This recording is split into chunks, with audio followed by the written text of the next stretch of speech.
तोड़ेंगे सबके रिकॉर्ड शशिलाल पारभाराज। जी हाँ दोस्तों, अगर आप लोग मेरे चैनल पर पहली बार है तो मेरे चैनल को सब्सक्राइब लाइक शेयर जरूर करिएगा। जी हाँ दोस्तों, तो चलिए बताते हैं इसका राज क्या है दोस्तों। जी हाँ, आज रिलीज किया जाएगा पिया के मोबाइल से फ़ोन करिए, जो सॉन्ग का टाइटल है शशिलाल और पारभाराज का सॉन्ग का। जी हाँ दोस्तों, बवाल करने के लिए बवाल सॉन्ग लेके आए हैं अब की बार शशिलाल यादव। तोड़ेंगे रिकॉर्ड, सब कुछ कर देंगे पीछे। जी हाँ दोस्तों, शशिलाल इंटरटेनमेंट चैनल से रिलीज किया जाएगा दोस्तों। सॉन्ग का टाइटल है पिया के मोबाइल से फ़ोन करिए। जी हाँ, तोड़ेंगे रिकॉर्ड और लहराएंगे अपना झंडा।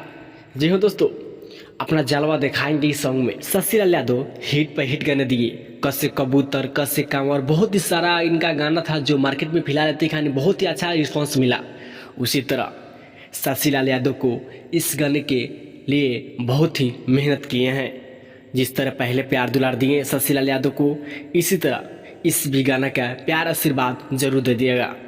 जी हाँ दोस्तों, आप लोग का शशिलाल यादव बहुत ही सुपरस्टार कलाकार में से एक माना जाता है जो अश्लील के बीच नहीं आते हैं, साफ सुथरा सॉन्ग गाते हैं। और यही शशिलाल यादव कुछ साल पहले बहुत ही खराब गाने गाते थे, अब शशिलाल यादव सुधर गए हैं। जी हाँ दोस्तों, अगर आप लोग शशिलाल यादव के फैंस हैं तो चैनल को सब्सक्राइब लाइक शेयर जरूर करिएगा। और मिलते हैं नेक्स्ट वीडियो में दोस्तों, तब तक के बाय दोस्तों।